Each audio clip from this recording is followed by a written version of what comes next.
बच्चों, welcome back to my channel. आज हम करने वाले हैं वर्कशीट 35 क्लास 10th है, सब्जेक्ट साइंस है और डेट है 29 सितंबर। आज हम पढ़ेंगे the human I and the colourful world. एक इंसान की आँख और जो उससे कलरफुल हमें वर्ल्ड दिखता है वो उसके बारे में जानेंगे। टोटल इंटरनल रिफ्लेक्शन जैसे कि when a light passes from the denser, जब भी एक लाइट डेंजर से आएगी, rare, medium and angle of incidence, और जो एंगल ऑफ इंसिडेंस होगा ग्रेटर देन क्रिटिकल एंगल, जो कि क्रिटिकल एंगल से बड़ा होगा। The light will reflect in the denser medium, light reflect करेगी डेंजर मीडियम में। This is known as total internal reflection, ये कहलाएगा टोटल इंटरनल रिफ्लेक्शन। ठीक है। Condition for total internal reflection यानी कि light should pass from denser rare medium, angle of incidence should be greater than the critical angle. Critical angle is defined as angle of incident, यानी critical angle किसे define करेंगे, angle of incident को। For which angle of reflection is 90 degree, जो कि angle कौन सा होगा, 90 degree का होगा। आगे बढ़ते हैं। एटमॉस्फेरिक रिफ्रैक्शन यानी कि when star light enter the atmosphere, जब वो एंटर करेगी एटमॉस्फेयर में, इट अंडरगोज रिफ्रैक्शन, उसमें रिफ्रैक्शन जाएगा। Due to this refractive index changes, इस इंडेक्स चेंजेस की वजह से, as the light bend toward the normal, जब वो बेंड होगी, मुड़ेगी किसके, टुवार्ड नॉर्मल के, the apparent position of the star appear, जो स्टार अपीयर होंगे slightly different from the actual position, वो एक्चुअल पोजीशन से अलग होंगे। Since the physical condition of earth atmosphere, जो अर्थ का एटमॉस्फेयर होगा, आर नॉट स्टेशनरी नहीं होगा। द परमानेंट पोजीशन, जो परमानेंट पोजीशन होगी स्टार्स की, टू कीप चेंजिंग, उन्हें बदलना। That is why they appear to twinkle, क्यों, क्योंकि वो किसका अपीयर करेंगे, ट्विंकल को। ठीक है। आगे बढ़ते हैं। Advance sunlight and delayed sunset, यानी कि सनलाइट और सनसेट के बारे में हम पढ़ेंगे।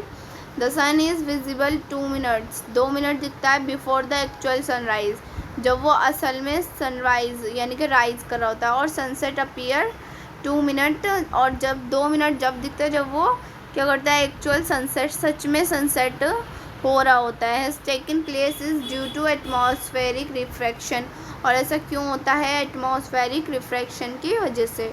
टिंडल इफेक्ट कौन सा होता है, when beam of light strikes टिनी water droplets, जो भी मतलब लाइट्स होते हैं स्ट्राइक्स, और जो टिनी छोटे छोटे वाटर वेपर्स होते हैं, ड्रॉपलेट्स होती हैं, बूंदे, suspend particle of dust, dust particle को सस्पेंड करती हैं। कोल्ड एज कोलोडाइल पार्टिकल, जिन्हें हम कोलोडाइल पार्टिकल बोल सकते हैं। The path of beam become visible, this is known as Tyndall effect, और इस इफेक्ट को हम टिंडल इफेक्ट कहते हैं। The colour of scattered light depend upon the size of colloidal particles, जो लाइट है वो डिपेंड किस पे होती है, किसके साइज़ पे, कोलोडाइल पार्टिकल के साइज़ पे डिपेंड होती है। Very fine particle scatter mainly blue light, blue light क्या करते हैं, स्कैटर करते हैं। While particle larger size scatter light of longer, अगर जो पार्टिकल्स हैं वो लार्जर साइज़ के होंगे तो जो लाइट है लॉन्गर वेवलेंथ होगी। ठीक है। आगे बढ़ते हैं। Why sky appear blue in colour, वो हमेशा ब्लू ही क्यों होता है कलर में, इसके बारे में तो हमने बहुत बार पढ़ा भी होगा, है ना। The colour of sky appear blue due to scattering of light, क्यों होता है वो, लाइट के फैलने की वजह से। When the sunlight passes through the atmosphere, जब वो पास करते हैं एटमॉस्फेयर में, fine particle in air will scatter the blue colour, जो फाइन बहुत बारीक पार्टिकल्स होते हैं वो फैल जाते हैं स्काई में ब्लू कलर, मोर स्ट्रॉन्गली देन रेड, जो कि रेड से ज़्यादा स्ट्रॉन्ग होते हैं, इसलिए वो ब्लू कलर का हमारा जो है आसमान होता है। आगे पढ़ते हैं। Why sky appear red in colour during sunrise और सनसेट, जब सनराइज़ होगा या सनसेट होता है तो स्काई जो है वो रेड क्यों होता है। During sunrise and sunset, sunrise और सनसेट की वजह से light from the sun near the horizon passes में आएगी थ्रू थिकर लेयर, एक मोटी लेयर, ठीक है, ऑफ एयर की larger distance in the earth और में लार्ज डिस्टेंस होगा। Atmosphere before reaching our eyes, और जो एटमॉस्फेयर होगा हमारे आँखों से पहले। Light from the sun overhead, जो लाइट होगी सन की ओवरहेड हो जाएगी, will travel relatively shorter distance कैसे हो जाएगा shorter, resulting in white appearance of sun near the horizon, जो हॉरिजन होगा।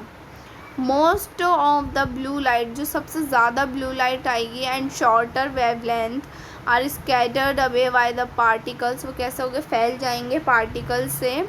देयरफॉर द लाइट, जो लाइट होगी दैट रीच आवर आइज, जो हमारी आइज़ को क्या करेगी रीच करेगी, is of longer wavelength, hence the reddish appears, और जो रेडिश कलर होगा वो अपीयर हो जाएगा। जैसे कि यहाँ पे दिखाया सन नियरली ओवरहेड यहाँ पर है, ठीक है, और लेस ब्लू स्कैटर यहाँ पर ये क्या करेगा कम ब्लू स्कैटर कम देगा, ठीक है। और अगर वो हॉरिजन के पास है, ठीक है, blue scattered away the sun appear reddish, जो ब्लू स्कैटर होगा वो रेडिश में चेंज हो जाएगा, ठीक है। आगे हमें दिया है describe the following phenomenas, in phenomenas को डिस्क्राइब करना है, जैसे कि ट्विंकलिंग ऑफ स्टार। तो इसमें हम लिखेंगे इसके लिए दैट, ये रहा हमारा first answer, the twinkling of star is due to the atmospheric refraction of star light. The atmospheric refraction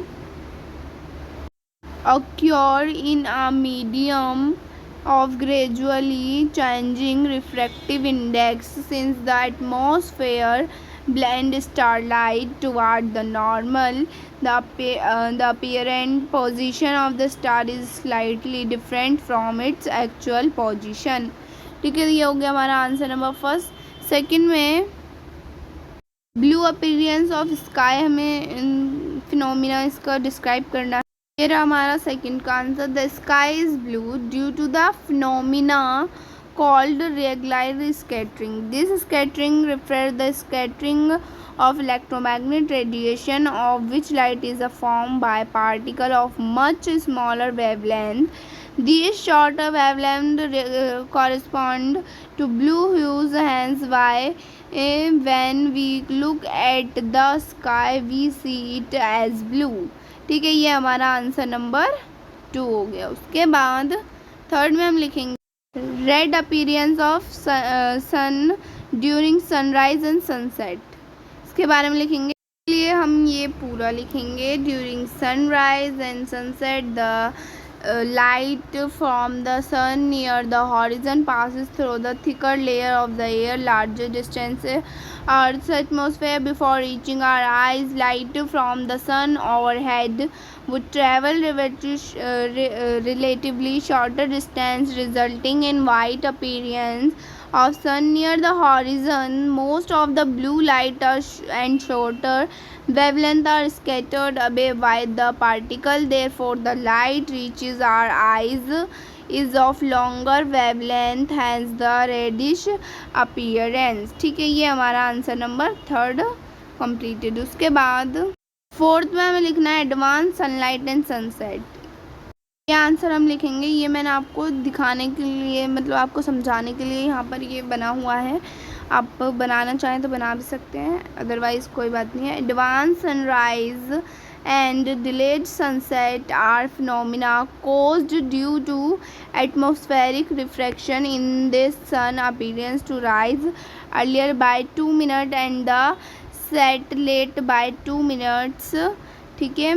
The diagram below show this phenomena when the ray from the sun hit atmosphere they get refracted। तो आप यहाँ तक लिख सकते हैं 2 minutes तक, क्योंकि ये डायग्राम के बारे में, जो डायग्राम बनाएगा वो इसे लिख सकता है, एंड जो डायग्राम नहीं बना रहा है वो ये ना लिखे, ठीक है। 2 मिनट्स तक लिखिएगा। ये हो गया हमारा आंसर नंबर 4, ठीक है। तो बच्चों यही थी हमारी आज की वर्कशीट। आपको मेरी वीडियो पसंद आई तो प्लीज़ लाइक कीजिएगा, चैनल को सब्सक्राइब कीजिएगा। Thanks for watching my video.